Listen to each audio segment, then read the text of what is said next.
Movie देखे हो तो राजस्थानी लोगों का मानना है कि कालो चुड़ैल हकीकत में थी, क्योंकि ये फिल्म एक सच्ची घटना पर आधारित थी। कालो मूवी में हमें जो चुड़ैल दिखाई जाती है वे चुड़ैल राजस्थान में उस गांव में सच में थी। तो दोस्तों आज हम जानेंगे कुलधरा गांव का रहस्य और क्या है इसकी कालो से जुड़ी कहानी। तो वीडियो को एंड तक जरूर देखना, क्योंकि वीडियो में आगे बहुत मजा आने वाला है। दोस्तों आपने सीआईडी के अभिजीत की कालो मूवी तो देखी होगी, जिसमें हमें एक भयानक सी कालो चुड़ैल दिखाई देती है। वहीं राजस्थानी लोगों का ये भी मानना है कि कुलधरा गांव में कालू नाम की चुड़ैल सच में रहती थी, जिसके कारण आज वो 2.5 साल से वीरान पड़ा हुआ है। कहते हैं आज से 250 साल पहले राजस्थान का गांव कुलधरा या फिर कुलभाटा, दोस्तों हमें कालो फिल्म में कुलधरा गांव को कुलभाटा नाम से दिखाया गया है। कहते हैं आज 250 सालों से वे वीरान पड़ा हुआ है, कहते हैं कालो चुड़ैल के कारण, और रात में वहां कोई नहीं जाता। हमारी भारत सरकार ने रात को वहां जाने पर प्रतिबंध लगा दिया है। अब कहानी कुछ ऐसी थी, राजस्थान में कुलधरा नाम का गांव 250 साल पहले वहाँ काफी चहलकदमी हुआ करती थी। वहाँ के गांव वाले आपस में बहुत खुशी खुशी रहते थे, लेकिन तभी उस गांव पर कालो चुड़ैल की नजर पड़ी। अब वे क्या करती, गांव की लड़कियों को उठाकर उन्हें मारती, उनकी बलि चढ़ाती और अपने आप को एक नया शरीर देती थी। वो हमेशा जवान रहना चाहती थी। ऐसे ऐसे करके उसने गांव की कई लड़कियों को अपना शिकार बनाया था।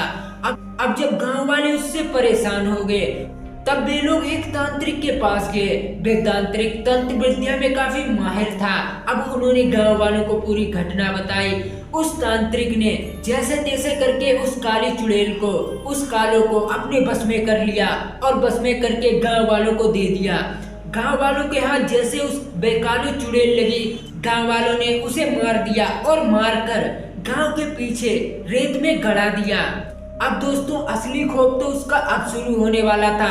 2-4 दिन बीते, गांव वालों को लगने लगा कि अब कालो चुड़ैल जा चुकी है, लेकिन तभी वो वापस आ गई। अब वो मरकर वापस आई थी। उसने काली तांत्रिक शक्तियों से अपने आप को काफी और शक्तिशाली कर लिया था। अब जब वो वापस आई तो एक एक करके गांव में सभी की मृत्यु होने लगी। मतलब पहले सिर्फ लड़कियों की वो बलि देती थी, अब वो हर परिवार से एक एक सदस्य को मारने लगी। अब जब वो अचानक से लोगों के सामने आई, लोगों के दिल में एक खौफ बैठ गया। अब कोई भी रात को घर से निकलता भी नहीं था। जब कालो चुड़ैल का आतंक कुछ ज्यादा बढ़ गया, तब वहां के लोगों ने रातों रात उस गांव को खाली करने का फैसला किया। अब वो गांव वाले रात को उस गांव को छोड़कर चले गए। तब से आज तक 250 सालों से वो गांव वीरान पड़ा है, और उस गांव में आज भी रात के समय कोई नहीं जाता, क्योंकि राजस्थान के लोगों का मानना है कि कालो चुड़ैल सच में थी और वे आज भी कुलधरा गांव में रह रही है। इसके कारण रात के समय कुलधरा गांव कोई नहीं जाता। और दोस्तों इससे जुड़ी एक और कहानी प्रचलित है।